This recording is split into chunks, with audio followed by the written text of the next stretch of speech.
Recambio. ¿Cómo guiarme para guiar efectivamente a otros en tiempo de crisis? 7 competencias para resolver la vida en tiempos de desafíos, de pruebas, de quiebres. Soy José Alberto Santos, creador del Cambio Integral Avanzado. Bueno, la vida es un escenario que diariamente nos pone a prueba. La prueba del éxito no está en alcanzar la riqueza, sino en sobreponerte a las dificultades, a los desafíos, a las pruebas, porque existe una oposición en cada decisión que tomas.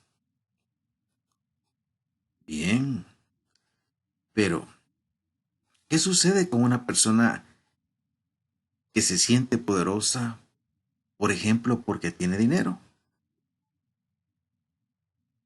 La riqueza, vivir en el círculo de comodidad, es una experiencia temporal, porque la crisis es parte de la vida. ¿Qué hacen las personas que viven en su círculo de comodidad sin experimentar las tormentas? Cuando llegan, no están preparados. Y si es una tormenta en su relación matrimonial, terminan divorciándose. Si es una tormenta financiera, consumiendo alcohol, drogas, caen en depresión y terminan suicidándose. Entonces, ¿qué tipo de personas necesitamos desarrollar frente a las crisis potenciales, a las tormentas que son producto de nuestras decisiones o que llegan naturalmente como parte de nuestra experiencia temporal? Bueno, una persona fuerte, equilibrada y móvil, que es capaz de construir un centro basado en principios. Esta es capaz de tener una vida en orden, una vida capaz de balancearse diariamente, levantarse de la caída hasta triunfar. Ese es entonces el perfil de una persona lista para aprender de las tormentas y vivir y dormir mientras pasan en su vida. En esta presentación vamos a descubrir 7 competencias para vivir y sobrevivir a las tormentas de la vida, a las que llamaremos las obvias realidades. Obvias porque llegan y realidades porque no podemos negarlas, ya que las experimentamos, las padecemos, las sufrimos y tenemos que resolverlas. Vamos a usar como analogía el tangram, un rompecabezas chino formado por 7 partes con las que puede formar cientos de figuras. El tangram son 7 piezas, pero es interesante que con esas piezas tú puedes formar una variedad tan grande de figuras, y la idea que te quiero dejar es eso. Con 7 factores tú puedes resolver una variedad de circunstancias en tu vida. Pero, por favor, tienes que aprender a usar esas 7 piezas, esas 7 competencias. Las 7 partes representan los factores claves en la solución. Y por eso entonces, cuando usamos esas 7 partes para resolver el triángulo vital formado por el tiempo, circunstancias y decisiones, vamos a hablar del tangram conductual. Y cuando yo voy a aplicar a mi propia vida estas 7 herramientas, vamos a hablar de self-forging, el proceso de guiarme hacia la solución para luego poder guiar a otros. Este proceso tiene que ver con 7 factores claves: preparar, anticipar, priorizar, enfocar, resolver, controlar, perseverar. Le llamaremos a ese proceso, cuando lo aplicas a tu vida, self-forging. Y cuando lo aplicas a la solución de problemas personales, problemas organizacionales, etc., le vamos a llamar el Tangram conductual. ¿Estás listo para ver en detalle cada una de estas competencias y de esa manera aplicarlas a tu vida? Bueno, antes de conocer el Tangram conductual, quiero que entiendas que la vida es gobernada por leyes. La ley de causa y efecto, que nos dice que toda conducta tiene consecuencias, y viceversa. La ley de refuerzo, que nos dice que si nosotros reforzamos las conductas adecuadas, vamos a obtener los resultados adecuados. Y la ley del todo, que nos dice que el todo o sistema, un todo o sistema, es más que la suma de sus partes o elementos. Cuando logramos integrar las partes en un todo, como ejemplo nuestro propio cerebro, el cerebro tiene propiedades superiores a las de sus partes o elementos. Pensemos por otro lado en un árbol. Un árbol como un todo posee cualidades mucho más grandes que las de las partes de manera separada. Cuando respetas las leyes del desarrollo conductual, te mueves del bien ser al bien hacer, del bien hacer al bien lograr, del bien lograr al bienestar, y finalmente construyes eso que llamamos felicidad. Sin embargo, la felicidad es una conquista diaria. No es algo que tú recibes y queda ya de por vida en tus manos, sino que es algo transitorio que tienes que conquistar cada día. Pero ¿qué pasa si no estoy obteniendo los resultados que deseo en mi vida? Entonces respóndete esta simple pregunta: ¿qué resultado estoy reforzando con mi comportamiento diario? Si estoy reforzando las conductas equivocadas, entonces, ¿por qué me quejo de obtener resultados equivocados? Debo más bien hacer un cambio, corregir lo que está mal. Y eso tiene que ver con cambiar las reglas con las que estoy operando, las reglas de mi vida. Al estudiar estas 7 competencias, tienes que pensar hasta qué punto yo las estoy aplicando, hasta qué punto son parte de mi vida. Y aquellas que tú sientes que no estás viviendo, debes incorporarlas como reglas en el proceso de administrar, guiar y resolver tu vida. Obvias realidades. ¿Cómo enfrentar obvias realidades? La obvia realidad del desempleo, de la pérdida de la salud. ¿Cómo enfrentar la obvia realidad de un desacuerdo, una crisis en la relación matrimonial, una crisis familiar? Bueno, comencemos entonces identificando el triángulo vital del que ya comencé a hablar. Para el recambio existen 3 factores claves que tienen que ver con nuestra vida. El tiempo, porque equivale a la vida misma. Las circunstancias que se presentan día a día y las decisiones que tomamos frente a esas circunstancias en los momentos claves de nuestra vida.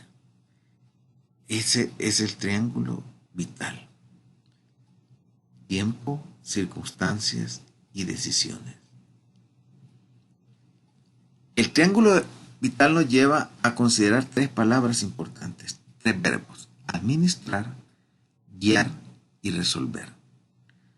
Verbos claves para lograr usar el triángulo vital en el proceso de desarrollo conductual efectivo. Administrar tiene que ver con aprender a priorizar el tiempo y recursos. Anticipar y guiarme tiene que ver con las circunstancias. Responder y resolver en el momento justo tiene que ver con las decisiones. Y estos tres desafíos integrados tienen que ver con la palabra timing. Esto es, hacer lo justo en el momento del máximo impacto. ¿Qué experiencia he tenido con las obvias realidades? Bueno, mi primer contacto con las obvias realidades fue cuando era un estudiante universitario. En esa época pensaba que lo malo solo aparecía en las noticias y que le sucedía a otros. Pero siendo estudiante universitario, participé en una manifestación provocada por el hecho de que el ejército había invadido uno de los centros educativos de la universidad. Y para mi sorpresa, esa manifestación terminó en una masacre en la que el ejército agredió a los participantes de esta manifestación. Y en mi caso personal, ese día perdí a mi mejor amigo, José Domingo Aldana, quien me acompañaba, fue asesinado y nunca apareció.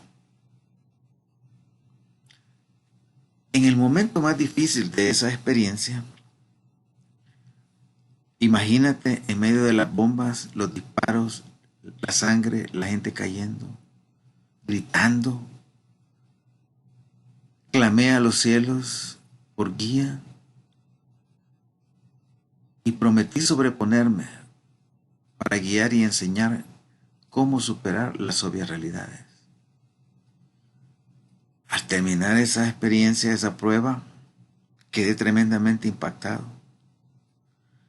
Y pensé como muchas veces nuestras decisiones, que parecen normales, ingenuas o sin mayor trascendencia, pueden cambiarnos de un momento a otro. La masacre del 30 de julio en El Salvador me marcó. Y a partir de ese momento cambié las reglas con las que estaba operando. Algunas creencias básicas, que por ejemplo tenían que ver con confiar en otras personas, me volví más escéptico, más práctico y más cuidadoso a la hora de tomar las decisiones. Y comencé a enseñar eso, la importancia de tomar decisiones correctas en los momentos difíciles de nuestras vidas. Un tiempo después, como consecuencia de esa masacre, surgió una guerra civil que duró más de 10 años y que provocó que millones de personas de mi país tuvieran que salir huyendo de la muerte. Esa fue una época de crisis diaria. Durante las noches había toque de queda, se escuchaban los sonidos de las bombas, las balas. Durante el día habían coches bombas. En una ocasión que yo en mi trabajo, después de parquear mi carro, unos minutos después me entero que habían descubierto un coche bomba y precisamente era el carro que estaba delante del mío. En otra ocasión dejé el carro y al llegar a mi oficina y ver por la ventana hacia afuera, el carro había desaparecido. Era una época en la que de repente ibas en tu vehículo, alguien te paraba y te pedí el carro.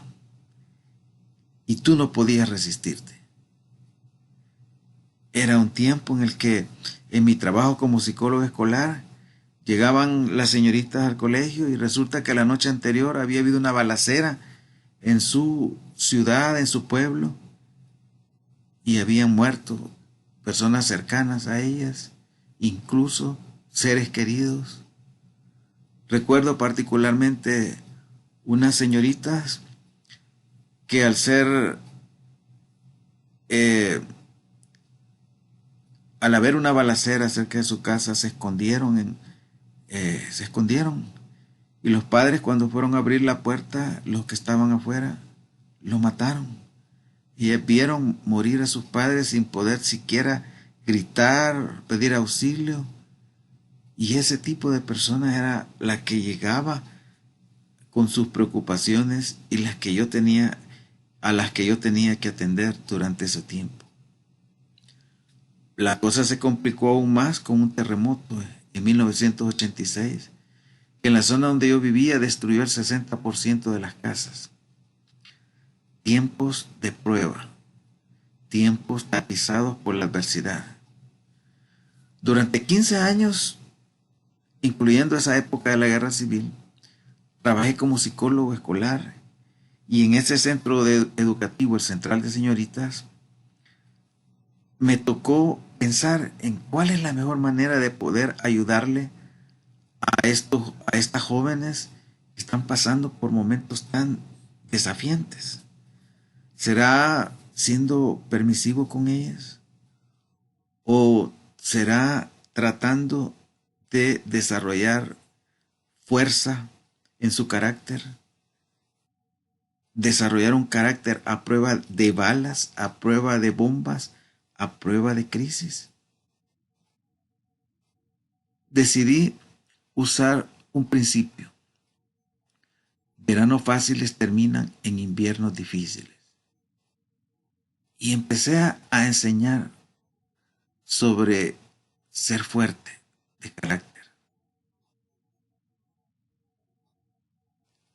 a retar las obvias realidades, a descubrir el valor de prepararse, resistir, sobrevivir y vencer. Ellas aprendieron a enfrentar y superar la adversidad. Y la satisfacción más importante durante ese periodo de 15 años es que ninguna de esas jóvenes se suicidó. A pesar de las experiencias difíciles, se sobrepusieron y salieron adelante. Recuerdo una señorita que el, el papá se había ido de la casa y dejó a la mamá con sus hijos, 5 hijos.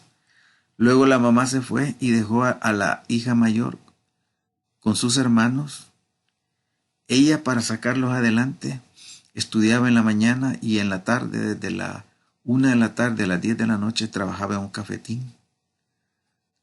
Y dejaba a sus hermanos confiados con unos vecinos y los otros los había llevado a un lugar donde cuidaban a los jóvenes y el fin de semana se los daban para seguir con ella.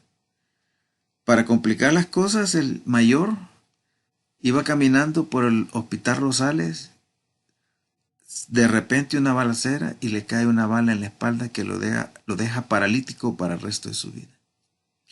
Ahora ella tenía que atender a su hermano mayor, que era su apoyo. Esa señorita estaba en una situación extrema y sin embargo aprendió a creer, a empoderarse, a tomar decisiones difíciles, a sacrificarse, a resistir, a insistir, hasta que terminó su bachillerato, consiguió un trabajo y pudo seguir adelante, sacando adelante a su familia, a sus hermanos. Casos extremos que me llevaron a pensar que el tamaño de la solución para cada problema no debe ser más grande ni más pequeño que el problema mismo. 32 años después, ese grupo de señoritas, mis exalumnas, se reunieron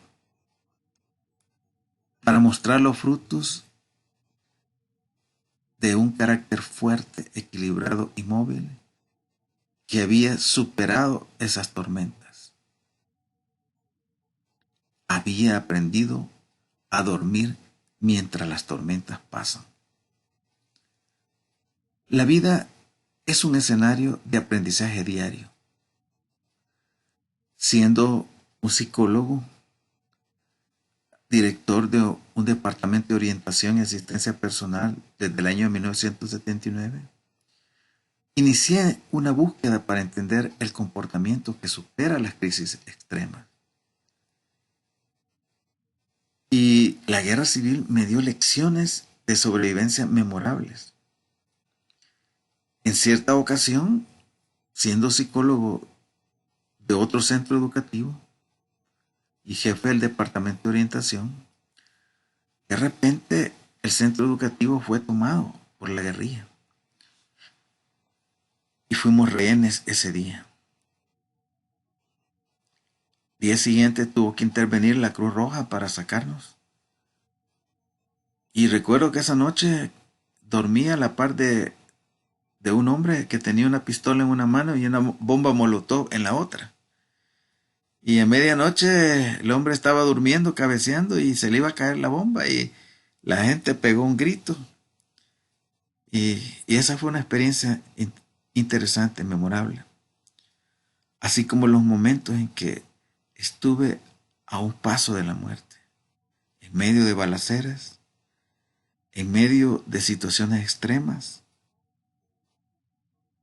que me han dado la autoridad para poder entender lo que significa una experiencia extrema, una crisis en la que tu lógica, tu razonamiento, tus argumentos no son suficientes para continuar un día más vivo. Ahora entonces, ¿cómo enfrentar las tormentas que llegan de manera sorpresiva? La primera respuesta es preparación. Va a haber circunstancias difíciles que no vas a poder evitar, pero sí puedes minimizarlas, puedes administrarlas, incluso puedes transformarlas en fortalezas. Cuando las personas se enfrentan a situaciones extremas, hay dos reacciones posibles. Existe lo que se llama la línea Plimsoll, y cuando las personas llegan a ese punto extremo de capacidad para soportar el estrés, cuando lo superan, muchas personas caen en una crisis de ansiedad, en una crisis de pánico, y se petrifican, se quedan sin poder moverse o salen corriendo de manera desesperada incluso a la zona de peligro. Recuerdo a una compañera de trabajo que iba en el bus, de repente suben grupo de personas, dicen que van a incendiar el bus y todo el mundo sale corriendo, pero ella queda petrificada en su asiento y no podía moverse. La gente de afuera le decía que saliera, ella lloraba y entendía lo que le estaba pasando, pero su cuerpo no le respondía. Hasta que finalmente subieron unas personas y la sacaron y la liberaron de esa amenaza. Descubrí en ese escenario lo que he llamado el síndrome del shock. Cuando las personas enfrentan experiencias extremas, en su desesperación reaccionan de manera agresiva o pasiva. Como profesor de la Universidad de El Salvador, hice un estudio con más de 1,300 personas de diversos grupos. Estudiantes de secundaria, estudiantes universitarios, profesionales, empleados públicos, amas de casa, obreros, 6 estratos. Personas que estaban viviendo intensamente la crisis. Y quería descubrir cuáles son los patrones de comportamiento de estos grupos. Descubrí que las amas de casa y los obreros eran quienes tenían los índices más altos de estrés. Pero me llamó la atención que al comparar estos dos grupos, las amas de casa en esa época tenían un comportamiento bastante pasivo, bastante, en cierta manera, sumiso. Evitaban salir a la calle, dejar salir a la calle a sus hijos por temor que les pasara algo, mientras que por otro lado los obreros eran personas muy agresivas, se tomaban las fábricas, amenazaban, era un comportamiento completamente opuesto. Llegué entonces a entender que situaciones extremas producen reacciones que pueden ser pasivas, una pasividad irracional o una agresividad tonta, que en vez de resolver complica las cosas. Y entonces me formulé la pregunta, ¿cuál puede ser la estrategia para lograr que las personas en situaciones extremas mantengan la autorregulación de su comportamiento, sean capaces de observar, serenarse y actuar con precaución? Eso que me llevó años probarlo, le llamé la estrategia cambio, retar la obvia realidad. Y el primer paso importante en el que me enfoqué fue la preparación para desarrollar una mayor capacidad de tolerancia a la frustración, adaptación, constancia de propósitos. De ahí entonces que tomé mi grupo experimental con el que estaba trabajando y me enfoqué en la estrategia veranos fáciles traen inviernos difíciles. Prepararlas para lo peor, para la muerte de un ser querido, para enfrentar una balacera, para enfrentar el estrés diario de lo que pasaba alrededor. Elevé mi nivel de exigencia hacia ellas y ellas elevaron la respuesta. Después de 3 años de estar trabajando con obvias realidades y enseñándoles a identificar experiencias significativas, aprender a analizar, reflexionar, generar soluciones, articular posibilidades en medio de esos momentos, comprometerse con observar, serenarse, actuar de manera prudente, hasta obtener resultados útiles en su vida. Llegó el tiempo en que ellas terminaron su proceso, se graduaron, me nombraron su padrino de promoción y me entregaron una placa en la que se resaltaba el siguiente pensamiento: veranos fáciles producen inviernos difíciles. Ellas ya lo entendían, que su vida no iba a ser fácil, pero estaban preparadas. Y a ese proceso que yo seguí le llamé el ciclo del aprendizaje para la acción. Luego, ese mismo ciclo lo enseñé por 25 años en la universidad.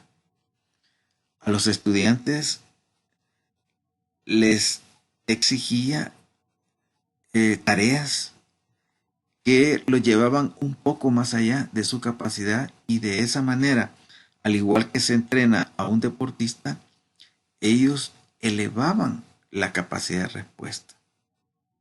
En cierta ocasión, un estudiante de ingeniería industrial en la escuela que trabajaba, le pedí que hiciera una investigación bibliográfica sobre un tema que era un tema para profesionales, para ingenieros industriales.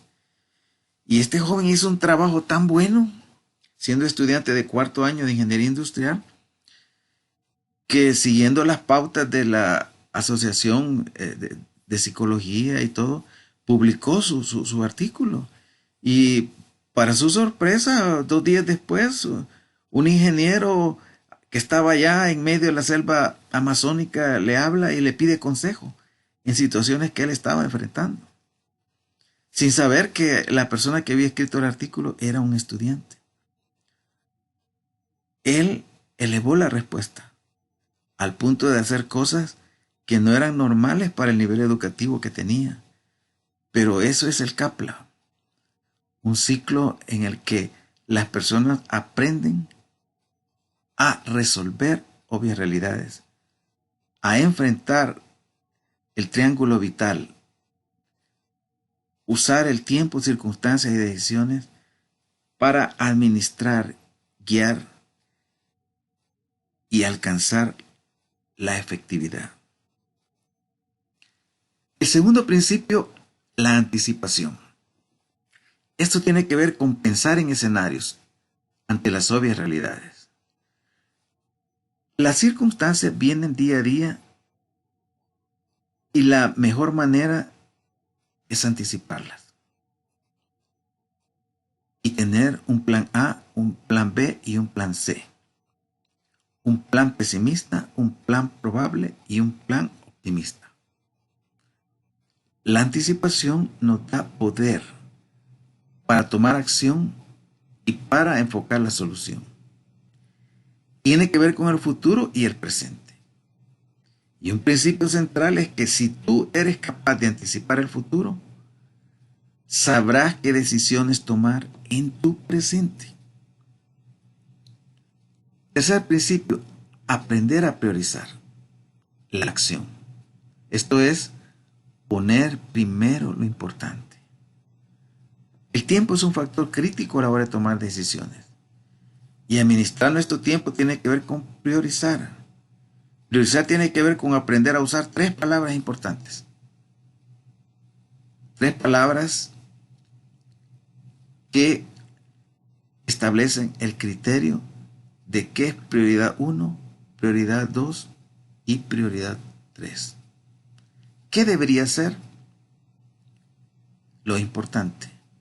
¿Qué debo hacer? Lo urgente. ¿Qué me gustaría hacer? Lo interesante. Si hay algo que no es ni importante, ni urgente, ni interesante, no existe una razón para que tengas que hacerlo. Y eso tiene que ver con el tercer principio. Priorizar para actuar en el momento justo. Pero la acción tiene que ir a la mano del compromiso. Existen personas que no se comprometen, a las que yo le llamo contumaces, ignorantes, necios. Otras que se comprometen y no cumplen, los insensatos. Pero la acción comprometida está en manos de personas responsables, y las personas responsables son disciplinadas, porque han descubierto que la disciplina es más importante que la inteligencia, porque la disciplina hace florecer la inteligencia. La disciplina es parte del carácter, y un carácter disciplinado va a apoyar la inteligencia y va a hacer que la inteligencia sobresalga, florezca, dé fruto. Una persona puede, por el contrario, ser muy inteligente, pero si no tiene un carácter tenaz, con disciplina, esa inteligencia no va a florecer. Las personas con disciplina, tarde o temprano van a alcanzar y superar a las personas inteligentes. Y entonces que estamos hablando de una acción comprometida con la disciplina. Cuarto principio, enfoque. Para decidir y actuar con el resultado en tu mente. Esto tiene que ver con 3 palabras: logro, optimización, impacto. Logro está conectado con la eficacia, la capacidad de lograr los resultados que te propones.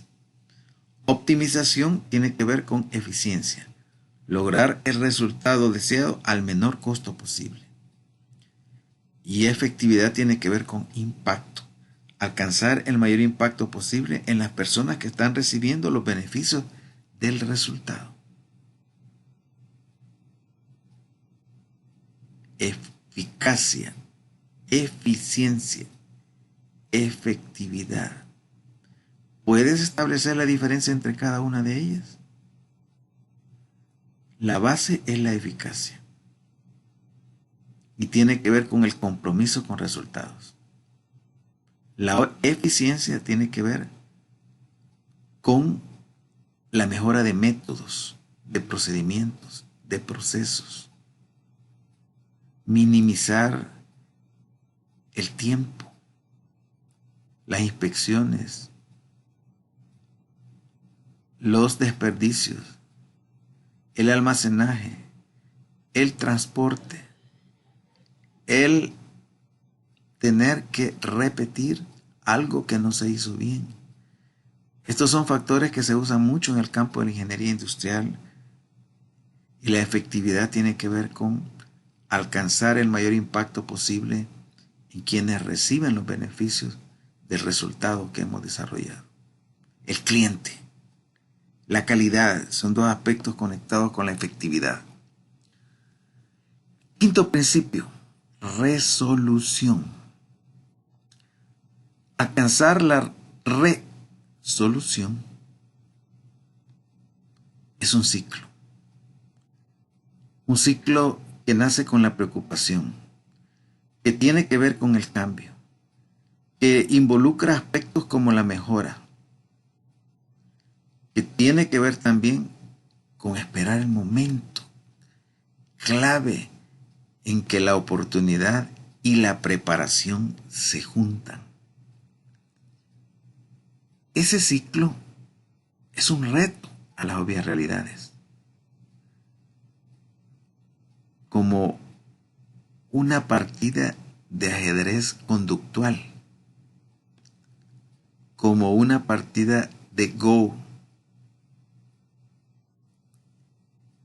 que nos mueve por 4 etapas. La preparación, de la que ya hemos hablado, que tiene que ver con aprender, aprender a resolver, aprender a crear, aprender de manera acelerada. Tiene que ver con disolución, renunciar a la vieja manera de pensar, de razonar, de ver, renunciar a tu viejo paradigma desactualizado. Solución, responder con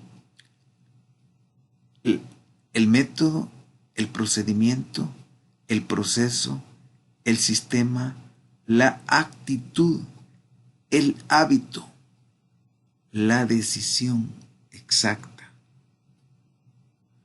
Y resolución tiene que ver con afianzar ese resultado de manera que se dé y produzca lo que andamos buscando. El sexto principio, aprender a dormir durante la tormenta. Como te decía, la felicidad es una conquista diaria. Las tormentas de la vida llegan como consecuencia de tus decisiones o independientemente de las decisiones que tomes. Aun cuando en este momento te encuentres cómodo y veas tu vida con éxito, puedes enfrentar el síndrome 2007. De repente en Estados Unidos, una crisis económica y la gente pierde sus casas, pierde sus ahorros. Una tormenta puede cambiar tu vida de la noche a la mañana. Esta figura que te estoy mostrando tiene que ver con el terremoto del año 2001. En 2001 hubo 2 terremotos en El Salvador. Este es el primer terremoto. Esta es una zona residencial, casas caras, gente que vivía en estas casas, gente de clase media, media alta. El ministro de Agricultura y Ganadería vivía en una de estas casas. Yo trabajaba como asesor del ministro de Agricultura. Aquí arriba había un contenedor de agua para toda la colonia. Cuando se dio el terremoto en enero del año 2001, ese contenedor se vino acá y arrastró piedra, lodo, árboles, bajó y soterró todo lo que tú puedes ver en ese lugar. La casa del ministro de Agricultura era una de las que quedaron soterradas. Un hombre importante que enfrentó un momento de desafíos. Frente a esa experiencia, él me asignó la tarea de preparar a una fuerza laboral de 1.300 personas para él poder enfocarse en su preocupación. La tierra seguía temblando. Después de ese terremoto tuvimos alrededor de 7.000 temblores. Y mi tarea fue preparar a esa gente para desarrollar fuerza, equilibrio y movilidad frente a lo que teníamos. Asegurarme de que la gente desarrollara el autocontrol de manera que pudiera responder y no solo reaccionar frente a la crisis. Bueno, le enseñamos a las personas 3 pasos importantes durante el terremoto. Observe, serénese y actúe con precaución. Le enseñamos que antes del terremoto había que prepararse, tener artículos por lo menos para 3 días. Yo había enfrentado el terremoto en 1986 y siendo un líder en mi comunidad donde el 60% de las casas cayó y pude descubrir que las personas que tenían su mochila de 72 horas pudieron resistir ese espacio de tiempo en el que todavía la ayuda no llega. Bueno, durante la experiencia, observe, serénese y actúe con precaución. Hicimos ensayos, recuerdo que tenía la responsabilidad de sonar el timbre, que significaba un simulacro de terremoto. Y en una de esas ocasiones el ministro estaba reunido con un grupo de personas de un organismo internacional cuando soné la alarma y comenzando por él, la gente siguió la ruta que se había establecido, se movió hacia los lugares establecidos y la experiencia fue un éxito. Al mes, a las 8 de la mañana, yo estaba entrando a mi trabajo y una hora después llegó el segundo terremoto. Estábamos listos. Cada quien hizo lo que tenía que hacer. Salimos a las áreas establecidas y la experiencia no provocó ningún caso de daño. Recuerdo que fui contratado por las empresas petroleras para preparar a su gente después de esa experiencia exitosa. Pero durante ese proceso de aprendizaje tuve la oportunidad de recibir un entrenamiento de una experta en terapia, en estrés postraumático y en el tema de las situaciones extremas. Pero lo curioso del caso es que esa persona, 48 horas después de llegar al país, salió huyendo, traumada, porque la tierra seguía temblando. Ella conocía la teoría, pero no había aprendido a dormir mientras las tormentas pasan. Cuando una persona se prepara, anticipa y sigue los pasos que estamos viendo y llega La experiencia está lista para observar, serenarse, actuar con precaución y sobrevivir, superar la prueba, aprobar el test. El séptimo principio, la perseverancia. Mantener constancia de propósitos.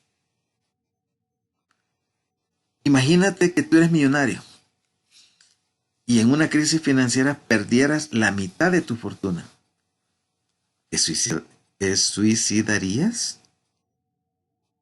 Eso pasó en el año 2007 con un millonario. Al perder la mitad de su fortuna se suicidó. Otra señora dejó de pagar la cuota de la casa por 3 meses, pensando en que de algún ingreso que obtuviera la iba a pagar sin comentarle a su esposo quien le daba el dinero. Hasta el día que le llegó una carta de que había perdido su casa. Ella se enfrentó a una crisis para la que no estaba preparada y prefirió suicidarse a enfrentar a su esposo. La constancia de propósitos tiene que ver con aprender a desarrollar fe, optimismo, disciplina, actuar con el fin en mente, sin prisa pero sin pausa, caer y levantarse, continuar al igual que en una maratón hasta culminar la prueba. ¿Cuál es entonces el problema? Somos inconstantes en la escuela, el trabajo, matrimonio, la iglesia. Le tenemos miedo al fracaso. Imagínate que una persona prefiere terminar con su vida a levantarse del fracaso. Necesitamos aprender a fracasar, insistir, persistir y triunfar. Porque el fracaso es parte del camino del éxito. El miedo cada vez más está robando futuros. El miedo, la inseguridad o la incapacidad para aceptar el fracaso matan. Pero el fracaso es parte de la vida. Y el fracaso va a llegar aun cuando nuestras decisiones sean buenas. No existe una persona que haya triunfado en la vida y que no haya pasado por la experiencia del fracaso. Tenemos que aprender del miedo, frustración y fracaso. Tenemos que usar nuestras debilidades para convertirlas en fortalezas. Después de mi proyecto de 15 años trabajando con señoritas enfrentadas a situaciones extremas, uno de los frutos importantes que se dieron es el hecho que ninguna de esas jóvenes se suicidó. Ninguna de esas jóvenes se suicidó. Paralelamente trabajaba en otro colegio de una condición media alta, en la que durante 6 años hubo 3 suicidios.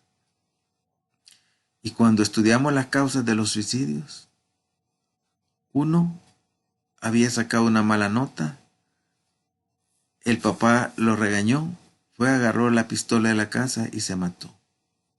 Otro, la señorita vio a su mejor amiga besándose con su novio, se suicidó. Otro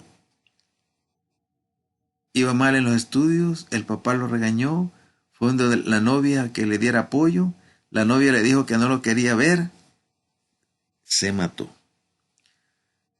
Estas personas tenían dinero, pero no tenían un carácter fuerte, equilibrado y móvil. No habían sido educadas para enfrentar el fracaso, para superar el fracaso, para sobreponerse del fracaso. Tenían una vida cómoda. No conocían la filosofía. Veranos fáciles anuncian inviernos difíciles. Ahora, estos principios de los que estamos hablando son aprendidos, pueden ser aprendidos. Aún la felicidad es aprendida. Y es interesante que una persona puede estar enferma, tener dificultades económicas, tener malas experiencias sentimentales y aún ser feliz. ¿Cuál es el gran secreto? Está en nuestra actitud, nuestra mirada diaria. Una persona que tiene razones por las cuales seguir adelante va a encontrar cómo lidiar con sus obvias realidades. Nuestras decisiones, recuerda, tiempos, circunstancias y decisiones. Nuestras decisiones definen. Cuando nuestras decisiones están en línea con el tiempo y las circunstancias y enfocamos la posibilidad saliendo de la crítica y queja, entonces somos nosotros los que de adentro hacia afuera tomamos el control. Viktor Frankl, un psicólogo judío que pasó por la experiencia de los campos de concentración nazis, después de pasar esa experiencia, él escribió su libro En busca de significado, El hombre en busca de significado. Y él en su experiencia en los campos de concentración nazis descubrió que el factor clave para superar cualquier adversidad está en las decisiones. Todos tenemos nuestra última libertad, esto es el poder de decidir cómo queremos sentirnos. Vale la pena vivir, vale la pena seguir viviendo, siempre hay un porqué. Dice que era común que la gente se suicidara en el campo de concentración. Una noche 3 de sus mejores amigos iban a suicidarse.